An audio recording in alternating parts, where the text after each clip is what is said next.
जीवन की राह में आप सभी का स्वागत है। प्रभु यीशु के पवित्र और पाक नाम में आप सबकी सलामती हो। खुदावंद यीशु के ये अल्फाज मुझे हमेशा याद रहते हैं, राहक और ज़िंदगी मैं हूँ, कोई मेरे वसीले के बगैर बाप के पास, खुदा के पास यानी परमेश्वर के पास नहीं जा सकता। खुदा के कलाम में यानी पवित्र बाइबल में खुदा के बंदे दाऊद नबी ने यह लिखा है कि तेरा कलाम मेरे कदमों के लिए चिराग और मेरी राह के लिए रोशनी है। धर्मशास्त्र यानी बाइबल में हमें पता चलता है कि खुदावंद यीशु की हर एक बात से हमारे जीवन और जीवन की राहों में नूर और रोशनी बिखरती है। हाँ, प्रभु यीशु अपने बचपन में ही जब अभी 12 साल की उम्र में थे तो वो यरूशलेम की हैकल में यानी परमेश्वर के मंदिर में सरदार काहिनों से, बड़े बड़े धर्म आगुओं से ऐसी बातें करते थे कि कोई बहुत बड़ा अक्लमंद या बुद्धिमान ही ऐसी बातें कर सकता था।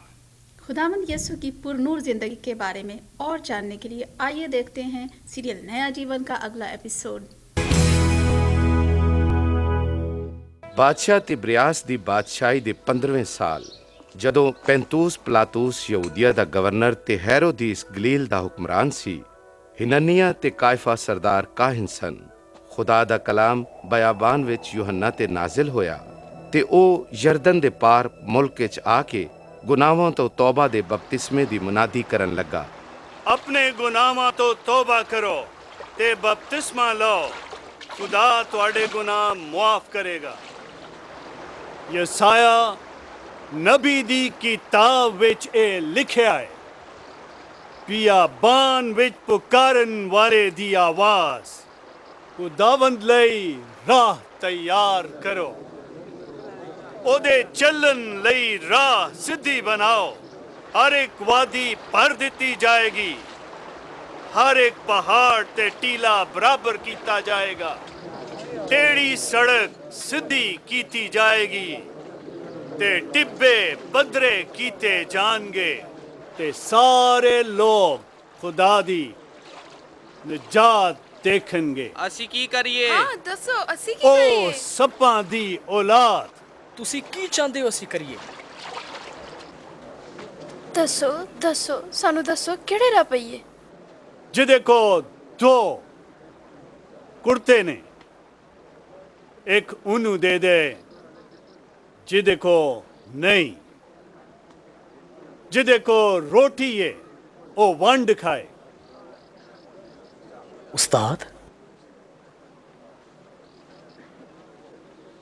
ਅਸੀਂ ਤੇ ਮਸੂਲ ਲੈਣ ਵਾਲੇ ਆ, ਅਸੀਂ ਕੀ ਕਰੀਏ? जिन्ना हक है ओदू ना वधो। ਸਾਡੇ ਲਈ ਕੀ ਹੈ ਤੇ ਅਸੀਂ ਕੀ ਕਰੀਏ? किसे कोलों धक्के नाल पैसे ना लाओ, किसे ते झूठा इल्जाम ना लाओ, अपनी तनख्वाह ते गुजारा करो।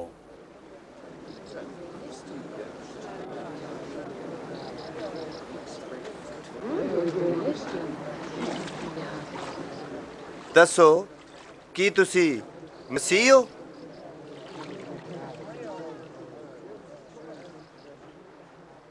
मैं ते बपतिस्मा पानी ना देना, पर जड़ा आउन वाला है वो मेरे तो बहुत वड्डा है। मैं ओदी जुत्ती दा तस्मा भी खोलन दे लायक नहीं। वो तुहानू पाक रूह ते अग दा बपतिस्मा देगा। ओदा छज ओदे हाथे ताकि दानियां नू छट्टे ते कनक नू अपने खत्ते विच जमा करे।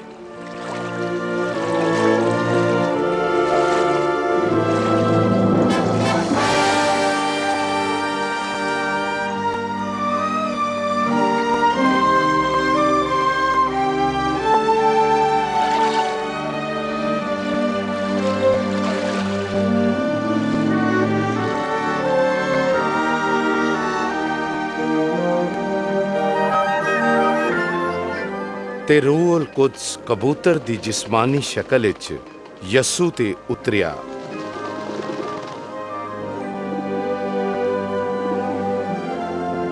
ਤੇ ਅਸਮਾਨੋਂ ਇੱਕ ਆਵਾਜ਼ ਆਈ, ਤੂੰ ਮੇਰਾ ਪਿਆਰਾ ਬੇਟਾ ਹੈ ਜਿਹਦੇ ਨਾਲ ਮੈਂ ਬਹੁਤ ਖੁਸ਼ ਹਾਂ।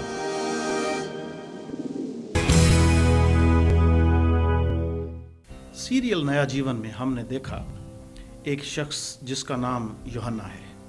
उसे यूहन्ना बपतिस्मा देने वाला भी कहते हैं।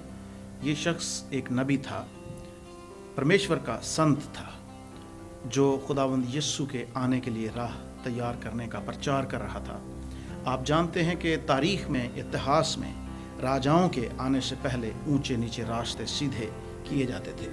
आज के लिए मैं एक टेक्स्ट जो बाइबल में से पढ़ रहा हूँ, ये मैंने चूज़ किया है मुकद्दस लूका की मार्फत लिखी गई इंजील, यानी कि लूका की इंजील में से, और उसका 3रा चैप्टर और उसकी 2री आयत से मैं इसको शुरू करूँगा। यहाँ पर यूँ लिखा है, उस वक्त खुदा का कलाम बियाबान में जकरिया के बेटे यूहन्ना पर नाजिल हुआ, और वो यरदन के सारे गिरदोनवाह में जाकर गुनाहों की मुआफ़ी के लिए तौबा के बपतिस्मे की मनादी करने लगा, जैसा यसाया नबी के कलाम की किताब में लिखा है कि बियाबान में पुकारने वाले की आवाज़ आती है, खुदावंद की राह तैयार करो, उसके रास्ते सीधे बनाओ। हर एक घाटी भर दी जाएगी और हर एक पहाड़ और टीला नीचा किया जाएगा, और जो टेढ़ा है सीधा और जो ऊंचा नीचा है हमवार रास्ता बनेगा, और हर बशर खुदा की नजात देखेगा। यूहन्ना ने प्रभु यीशु दे आउण दे आस्ते जदों कहा कि हर एक राह सिद्धी की जाएगी, उच्चे नीचे जिहड़े रास्ते ने वो सीधे किए जाएंगे, ते टिब्बे जिहड़े ने वो नीवें किए जाएंगे, ते जिहड़ियां खाइयां ते घाटियां ने ते खड्डे ने वो उच्चे ते बराबर किए जाएंगे। प्रभु यीशु नूं एक राजा दे वांगू, एक बादशाह दे वांगू वेलकम किया जाता है। यूहन्ना इस बात का प्रचार करता है, मैं तो तुम्हें पानी से बपतिस्मा देता हूँ, लेकिन वो तुम्हें रूह यानी कि पवित्र आत्मा से और आग से बपतिस्मा देगा। ये बपतिस्मा जो है ये प्रभु यीशु में आने का एक निशान है, जिसमें हम एक रस्म पूरी करते हैं, और प्रभु यीशु ने भी ये रस्म, ये परंपरा जो थी ये पूरी की, और प्रभु यीशु भी आए और यूहन्ना से बपतिस्मा लिया।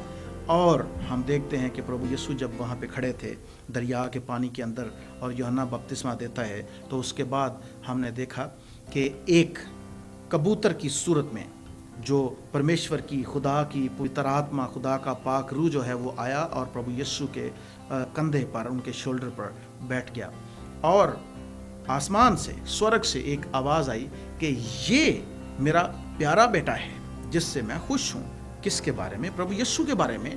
पिता परमेश्वर ने ये खुद बोलकर कहा, और जो बेटा है, जो प्रभु यीशु हैं, वो वहाँ पर खड़े हैं, और पिता परमेश्वर की आवाज़ आ रही है, पवित्र आत्मा वहाँ कबूतर की सूरत में हाजिर है, और प्रभु यीशु खुद वहाँ पर खड़े हैं। और उसके बाद जब ये रस्म जो बपतिस्मे की पूरी हुई, तो उसके बाद प्रभु यीशु बियाबान में चले गए, और वहाँ पर हम देखते हैं कि प्रभु यीशु ने 40 दिन का जो रोज़ा रखा, 40 दिन का व्रत रखा, और वहाँ पर ना सिर्फ प्रभु यीशु ने वहाँ पर व्रत रखा और वो अपनी ज़मीनी खिदमत की, अपनी आसमान की बादशाही की, स्वर्ग के राज की मनादी शुरू करने के लिए वो तैयारी कर रहे थे, बल्कि वहाँ पर शैतान भी आया और उसने आजमाइश की, प्रभु यीशु को आजमाने की कोशिश की, और कुछ क्वेश्चंस किए, और प्रभु यीशु ने उस पर काबू पाया और उसको ये कहकर भी डांट दिया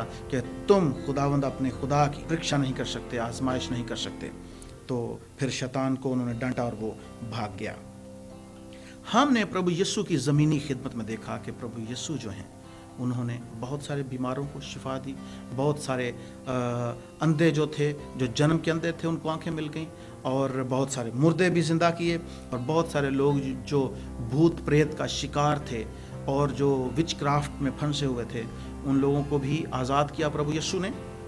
तो जो लोग अंधेरे में भटक रहे थे, पापों के अंधेरे में, प्रभु यीशु ने उन्हें खूबसूरत मैसेज दिया कि आओ, मैं तुम्हारे गुनाहों को, तुम्हारे पापों को बख्श दूंगा। यहाँ पर मैं फिर वही यूहन्ना की इंजील की जो आयत है 3 बाब की 16वीं आयत को मैं रिपीट करूँगा कि वहाँ पर लिखा है कि खुदा ने, परमेश्वर ने दुनिया से, जगत से इतना प्यार किया, इतनी मोहब्बत की कि उसने अपना इकलौता बेटा, जो एक ही उसका बेटा है, जो उसका कलाम है, उसका शब्द है, वो दे दिया, बख्श दिया, ताकि जो कोई उस पर ईमान लाए, जो कोई उस पर विश्वास लाए, वो नाश ना हो, वो हलाक ना हो, बल्कि सदा का, हमेशा का जीवन पाए, अनंत का जीवन पाए। बहनों भाइयों, हम जीवन पा सकते हैं। हम अपने जीवन में प्रभु यीशु को स्वीकार कर सकते हैं बगैर किसी परेशानी के कि हम किस धर्म से, किस मजहब से, किस रंग, नस्ल, कौम, कबीले से ताल्लुक़ रखते हैं। लेकिन बात विश्वास की है। हम सिर्फ पुकारें और कहें कि प्रभु यीशु, मैं भी तेरा बेटा हूँ, मैं भी तेरी बेटी हूँ, मुझे भी पापों से बचा ले, मेरे गुनाहों को, मेरे पापों को मुझे भी बख्श दे। और अपने विश्वास के साथ आप प्रार्थना कीजिए और देखिए कि प्रभु यीशु का हाथ आपके जीवन को बिल्कुल बदल देगा और आपके दुख, तकलीफ, मुसीबत, लाचारी, बीमारी में आपके साथ होगा। लेकिन मैं आपको एक और बात खुदा के जिंदा कलाम में से, बाइबल में से, पवित्र शास्त्र में से याद दिलाना चाहता हूँ। बाइबल में लिखा है, मांगो तो तुमको दिया जाएगा, ढूंढो तो पाओगे, दरवाज़ा खटखटाओ तो तुम्हारे वास्ते खोला जाएगा। पंजाबी च मैं थोड़ा जिहा दस दियां कि ये लिखिਆ है बाइबल ਦੇ ਵਿੱਚ कि ਮੰਗੋ ਤੇ ਤੁਹਾਨੂੰ ਦਿੱਤਾ ਜਾਏਗਾ, ਤੇ ਜੇ ਤੁਸੀਂ ਲੱਭੋ, ਜੇ ਭਾਲਦੇ ਹੋ ਤੇ ਫਿਰ ਤੁਹਾਨੂੰ ਮਿਲ ਜਾਏਗਾ, ਤੇ ਜੇ ਬੂਹਾ ਖੜਕਾਓਗੇ ਤੇ ਤੁਹਾਡੇ ਲਈ ਖੁੱਲੇਗਾ। ਤੇ ਆਓ ਅਸੀਂ ਸਾਰੇ ਮਿਲ ਕੇ ਪ੍ਰਭੂ ਯਿਸੂ ਦਾ ਬੂਹਾ ਖੜਕਾਈਏ ਤਾਂ ਜੋ ਆਪਣੇ ਜੀਵਨ ਦੇ ਵਿੱਚ ਬਰਕਤਾਂ ਪਾਈਏ ਤੇ ਆਪਣੇ ਜੀਵਨ ਦੇ ਵਿੱਚ ਚੰਨ ਤੇ ਰੋਸ਼ਨੀ ਤੇ ਪ੍ਰਭੂ ਯਿਸੂ ਦਾ ਨੂਰ ਪਾਈਏ। ਪਰਮੇਸ਼ਵਰ ਤੁਹਾਨੂੰ ਸਾਰਿਆਂ ਨੂੰ, ਖੁਦਾ ਤੁਹਾਨੂੰ ਸਾਰਿਆਂ ਨੂੰ ਬਲੈਸ ਕਰੇ। इंसान के जीवन में आजमाइशों और परीक्षाओं का आना तो एक नॉर्मल सी बात है, लेकिन सवाल ये पैदा होता है कि अगर हम में से किसी पर मुसीबत या परेशानी आती है, आजमाइश और परीक्षा आती है, तो उस पर काबू किस तरह से पाया जाए। प्यारे दोस्तों, आजमाइश या परीक्षा अगर शैतान की तरफ से आती है तो उस पर काबू पाने के लिए एक ही चीज़ मददगार हो सकती है और वो है खुदा का जिंदा कलाम। प्रभु यीशु ने अपने वचन में, पवित्र बाइबल में ये फरमाया है कि अगर कभी भी परेशानी आती है तो मैं तुम्हारे साथ हूँगा। बाइबल मुक़द्दस में ये कहीं भी नहीं लिखा कि आजमाइशें या परेशानियाँ या मुश्किलें नहीं आएंगी। परेशानियों का आना, आजमाइशों का आना तो ज़रूर है, लेकिन खुदावंद का ये वादा है कि अगर हम पूरी वफादारी के साथ उसके साथ चलें तो हमारी हर आजमाइश, हर मुश्किल और हर परेशानी में हमारा खुदा हमारे साथ साथ होगा और हमारी राहों को सीधा और हमवार बना देगा। खुदावंद यीशु मसीह का वादा है, मांगो तो तुमको दिया जाएगा, ढूंढो तो पाओगे, दरवाज़ा खटखटाओ तो तुम्हारे वास्ते खोला जाएगा। आइए हम एशियन क्राइस्ट चर्च की क्वायर से एक गीत सुनते हैं जिसमें खुदावंद यीशु मसीह के इसी वादे का जिक्र है।